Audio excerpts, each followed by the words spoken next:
السلام عليكم ورحمة الله وبركاته. أهلا بكم يا أحلى أصحاب في الدنيا.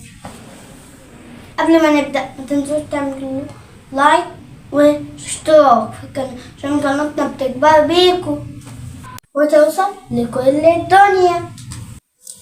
يلا بسرعة دوسوا لايك قبل ما حمزة ينسى السؤال اللي جاي. مستعدة يا لولو؟ النهارده عندنا أسئلة كتيرة جدا بتحير فيها الصغيرين والكبار. بس الأول ابدأ بالسؤال اللي سألناه الحلقة اللي عدت، لأن السؤال ده كل الأمهات سألته واتلخبطت في إجابته. السؤال هو ازاي نفرق من البنت والولد؟ بص يا لولو، ربنا خلق كل واحد بالشكل اللي هو هيبقى بيه لما يكبر. الولد هيبقى عنده عضلات وقوي عشان يقدر يشتغل، انما البنت شكلها لطيف وشعرها طويل وهي لها جسمها لما تكبر تبقى عروس. يعني ربنا ادى لكل واحد صفات تناسب مهمته.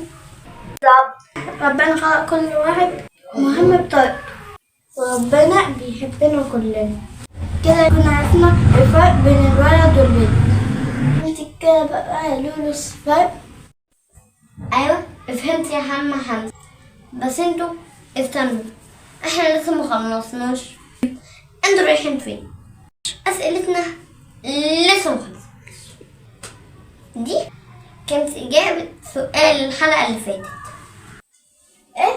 في كمان اسئلة يا لولو؟ طبعا عندنا اسئلة كتيرة جدا غريبة ومجنونة، في منها عن جسم الإنسان وفي منها أسئلة دينية. ودلوقتي هقول لكم بعض الأسئلة اللي هنسألها في الحلقة. السؤال الأول، ليه في شعر في المناخير؟ أنا عارفة إن سؤال مقرف، بس في أطفال كتير سألته. السؤال التاني، ليه عندنا رموش وحواجب؟ السؤال اللي بعده، ربنا فين ولما من بينهم مفهوش؟ السؤال التاني، إذا علي أنا ليه ما حضرناش فرح ماما وبابا؟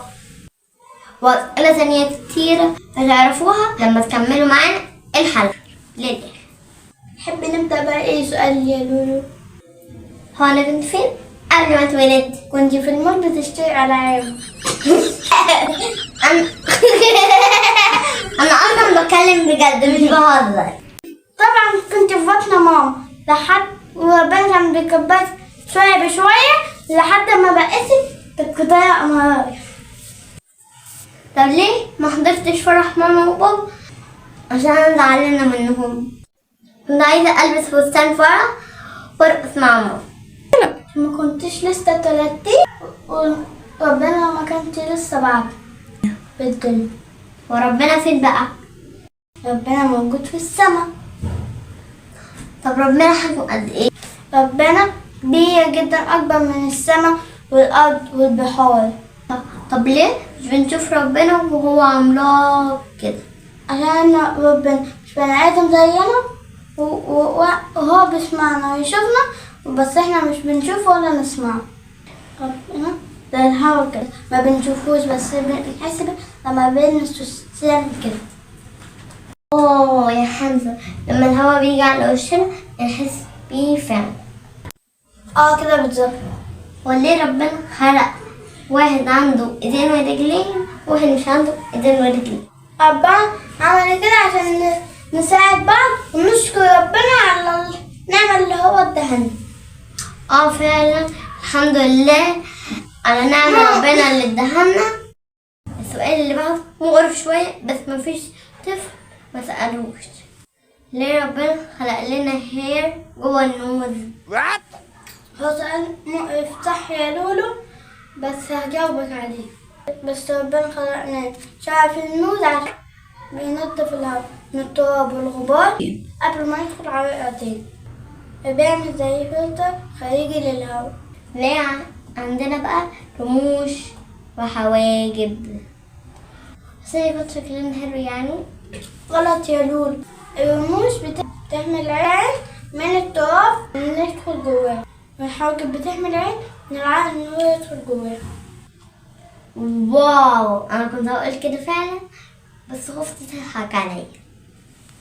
السؤال اللي بقى، ليه ليه احنا بنتعلم؟ ليه مش الحياة كلها لعب وبس؟ لو الدنيا كلها لعب وهزار من غير تعليم. لا طبعا يا لولو، ما ينفعش نعيش من غير تعليم، كده مش هنعرف نقرا ولا نكتب ولا نفهم الدنيا، نعيش كأننا عايشين في ضلمة. مفيش مشاكل، انا هروح بس يبقى عندي يوم اجازة. ماشي يا لولو، ما انت عندك يومين مش يوم واحد، السبت والجمعة. نروح بقى للسؤال اللي بعده، ليه ماما ما بتحبناش نربي قطط ولا كلاب في البيت؟ يمكن عشان بيعمل فوضى في البيت. عشان بيعملوا فوضى واللعاب بتاع الكلب نجس. كمان القطط والكلاب بيبقى فيهم حشرات كتير، بيحتاجوا نظافة كتير جدا. كمان القطط بتنظف نفسها بلسانها، وكمان جسمها بيبقى متغطي باللعاب بتاعها، وماما بيقف من كده. هي دماغي وجعتني من كتر الأسئلة. بس حلوة يا حمد الأسئلة دي، بتخلينا نفكر. والله بس الحلقة خلصت. تمام كده، نشوفكم الحلقة الجاية على قناتنا اكتشف مع حمزة ولاري. بس قبل ما تقفلوا متنسوش تعملوا لايك واشتراك وفعلوا زر الجرس عشان يوصلكم مننا كل جديد. نشوفكم في حلقات جاية جميلة وممتعة. شكرا لكم يا أجمل متابعين في الدنيا. باي باي.